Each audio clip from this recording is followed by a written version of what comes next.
Se le acaba de complicar todo a este personaje de la Iglesia Católica, y es que el FBI va detrás de su mano derecha. ¿Qué es lo que está pasando? Te invito a que te quedes conmigo para averiguarlo.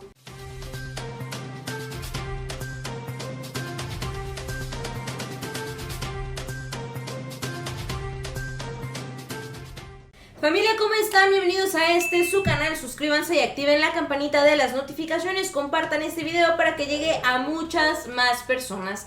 Vamos comenzando con la información del día de hoy, y es que, bueno, le está lloviendo sobre mojado. Más bien ya por fin se le está cumpliendo a Norberto Rivera ese dicho que dice que cuando uno escupe para arriba, lo más seguro es que le caiga en la cara. Vamos comenzando con esta información. Chéquense nada más lo que está pasando. El FBI va por hombre ligado a Norberto Rivera por posible lavado de dinero. Las autoridades federales estadounidenses tendrían en su poder varios audios de llamadas entre Peiro y otras personas que incriminarían en delitos importantes al allegado del cardenal mexicano. El FBI de Estados Unidos investiga por lavado de dinero al empresario mexicano Fernando Peiro, quien durante años fue hombre de confianza del cardenal emérito Norberto Rivera, ex arzobispo de la Arquidiócesis Primada de México. Pero Peiro ya está en problemas, ya que la cadena tiene en su poder documentos y fuentes para confirmar la investigación en su contra. Así lo adelantó Univisión en un avance de una investigación que se acaba de publicar. Varias conversaciones telefónicas son parte de la investigación del FBI, cita Univisión, de acuerdo con 3 fuentes. Norberto Rivera, por su parte, respondió que no tiene nada que ver con este asunto. Univisión tiene en su poder una llamada de un informante federal del FBI que le propone a Peiro lavar dinero de una supuesta organización con la guerrilla de Colombia. De acuerdo con Gerardo Reyes, uno de los autores de la investigación, el allegado a Rivera le ofrece un menú de opciones. Si lo sacamos por medio de la aseguradora, es el fragmento que se puede escuchar de la supuesta voz de Peiro.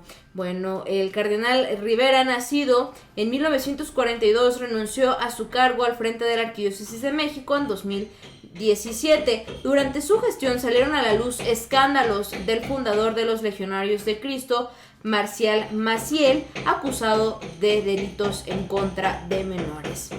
Durante su mandato fue acusado por activistas, organizaciones y sociedad civil por su presunta responsabilidad en el encubrimiento de al menos 15 sacerdotes que se habrían pasado de la raya con menores, por lo que en 2017, año de su retiro, exigieron que se presentara ante las autoridades. Tras darse a conocer la denuncia, el arzobispo primado de México aseguró: yo no he protegido absolutamente a ningún criminal. De hecho, aquí en la arquidiócesis al menos unos 15 sacerdotes han recibido no solamente el juicio, sino sentencias que afortunadamente no tenemos que dar nosotros. Aquí tenemos que hacer la investigación, se manda toda la documentación a la doctrina de fe en Roma, y el Santo Padre es quien ha tomado las decisiones en esos casos tan dolorosos, porque sí han sucedido aquí en México, dice Norberto Rivera. Pues bien, lo están embarrando. Cardenal está siendo bastante embarrado con la narcoguerrilla colombiana. Su poder en la estructura eclesiástica de América Latina también era significativo, tanto así que en 2013 algunos medios revelaron que estaba entre los cardenales favoritos para haber sido sucesor de Benedicto XVI. Aquí está métodos de lavado, y se va determinando lo que estábamos viendo en la nota anterior, que hay audios que hablan de este dinero por parte del empresario Peiro, que además es muy cercano y muy allegado a Norberto Rivera. Estaría proponiendo a través de una aseguradora pues lograr este blanqueamiento de fondos, y esta es la punta del iceberg. Este es un tremendo escándalo que salpica a la Iglesia Católica en México. Desgraciadamente hay personajes que se prestan, personajes dentro de la Iglesia Católica que se prestan a todas estas cochinadas. Onésimo Cepeda, Norberto Rivera y otros religiosos ligados al poder. México es un país de fe. Basta con ver las visitas del Papa para entender la devoción de los mexicanos por los personajes que han estado hasta arriba de la jerarquía religiosa, incluso de otras denominaciones más allá del catolicismo. El fenómeno no es ajeno a los medios de comunicación, empresarios y hasta políticos, quienes han encontrado en los líderes religiosos a sus guías espirituales, socios de negocio y hasta aliados electorales. Norberto Rivera, verlo compartir incluso fuera de México con personajes como Olegario Vázquez Raña, Carlos Slim, Miguel Alemán y el español Amancio Ortega, uno de los hombres de negocios más poderosos de Europa, era común. El arzobispo primado de México es bastante popular en la élite empresarial desde hace décadas. Se habla de reuniones con costosos vinos europeos, fiestas exclusivas y de viajes en jets privados, muchos patrocinados por sus amigos poderosos y que le han hecho entrar en controversia, al menos de índole moral, por no profesar el llamado voto de pobreza. Bueno, aquí se va detallando el nombre de otros personajes importantes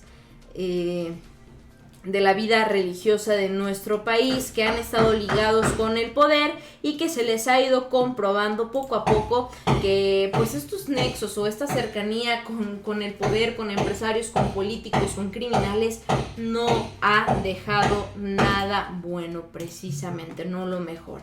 Acá vamos a escuchar esta entrevista,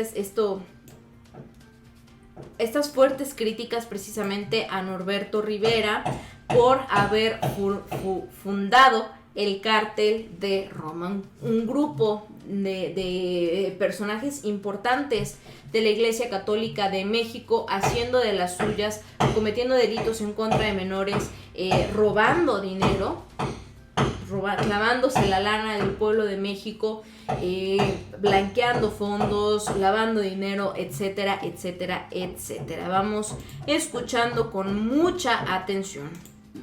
Entonces, son miradas diferentes, críticas, metodologías, y que abordan temas diferentes, desde el tema económico, los dineros del cardenal. El cardenal le gusta el dinero, desde que llega, rompe lanzas por la Basílica de Guadalupe, que es el principal santuario, y no se sabe cuánto dinero por la opacidad, pero algunos calculan cerca de $70 millones que se recibe simplemente por moneditas, centavitos de la gente pobre.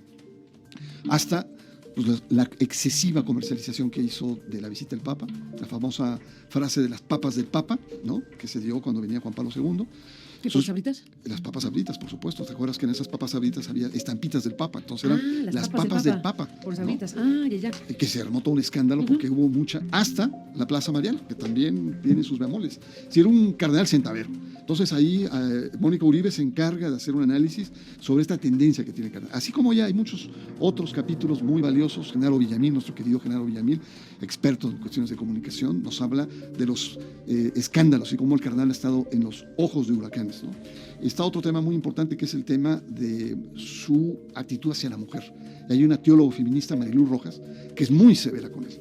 Es un texto fuerte porque habla de la misoginia, ¿no? Y entonces, bueno, yo creo que es un texto completo de diferentes miradas, acentos, y a mí me gustó, hay dos que me gustaron de manera particular, que no solamente son las relaciones de poder, ¿no?, sino uno de ellos es Fátima Moneta, que habla sobre el perfil pastoral. Se pregunta, ¿Norberto Rivera ha sido un buen pastor o no ha sido un buen pastor? ¿Un buen pastor en función de qué?, se pregunta. Y entonces desde el ámbito teológico. Y desde el ámbito numérico, es decir, analiza las cifras y en la última década hay una caída del catolicismo de 4%. La caída porcentual en la Ciudad de México es casi del 8%. Tenemos niveles de caída porcentual como se da en Chiapas o se da en el norte. Eso te indica que no están bien no está entregando buenas cuentas, pues, el cardenal. Nos lleva a que el mes pasado, el número 3 del Vaticano, George Bill, que es el financiero, un hombre poderosísimo en la vida de la Iglesia, papable, Carmen, papable además, que es una de las cosas, imagínate nada más. Tiene una acusación severa, tiene varias acusaciones por pederastia cuando él fue sacerdote en Melbourne. Él tiene varias acusaciones de encubrimiento, tanto cuando fue obispo como cuando fue, además de ser obispo, fue cardenal primado en Sydney. Si a nivel mundial estos grandes personajes son tocados, estamos hablando de otro intocable, el hermano de Benedicto XVI. Por el coro. Por el coro. Estamos hablando de personajes clave en la vida de la Iglesia y con gran peso a nivel internacional. Y en México, ¿dónde estamos? Estamos en una cultura de impunidad frente a lo religioso. El gran drama es que todo el esfuerzo que desde hace muchos años activistas, como admirablemente lo ha hecho Alberto Atié y otros más, se han topado permanentemente frente al muro de la impunidad, llamado de manera coloquial el fuero religioso. Es decir, donde el clérigo se convierte en un intocable, en una regla no escrita de la cultura política mexicana.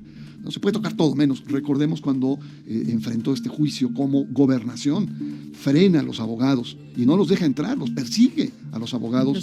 Los echa. En este caso el secretario de Gobernación era Carlos Abascal. Carlos Abascal, secretario de Gobernación de Vicente Fox, los echó del país, literalmente. Impresionante escena. Esa escena simboliza lo que estamos hablando de esta impunidad con la que los actores religiosos se manejan. Yo creo que la pelota en este momento está en la PGR. Si la PGR desdeña, porque lo que plantea Alberto Atié es simplemente que el cardenal explique secularmente qué ha pasado con el caso. Con los 15 casos. ¿Quiénes son? ¿Cuántos niños son? ¿Cómo se resolvió el problema? ¿Qué atención a las víctimas se ha dado? ¿Qué resolución? ¿Están en la cárcel? ¿No están? Digo, es una necesidad básica de conocimiento de qué ha pasado con todo este caso. En realidad es lo que trae adentro, Alberto, esa relación tensa. Es un texto muy recomendable porque efectivamente y habla de un tema que no hemos tratado, que es muy importante, que Norberto Rivera creó grupos de poder interno dentro del episcopado, el famoso Club de Roma, es decir, grupos paralelos de poder al interior del episcopado. Y eso también creó mucho ruido, porque eran grupos que pretendían monopolizar la interlocución con el poder, ¿no? Con el poder económico, con el poder mediático, y había también una colección de personajes ahí como Onésimo Cepeda, todos ellos vinculados, no terminaron mal incluso con la justicia. Prillone con el tema del narcotráfico, los Arellano Félix, ¿no? Onésimo Cepeda con unos cuadros de una señora Azcárraga, una viejita, unos pagarés, millones de dólares danzando ahí, el cardenal Sandoval Íñiguez también con lavado de dinero de cuentas de su madre, años en un proceso, salió exonerado, pero hubo la sospecha. Ese grupo, yo diría, no solamente podríamos llamarle como el Club de Roma, sino más bien lo podríamos llamar como el Cártel de Roma.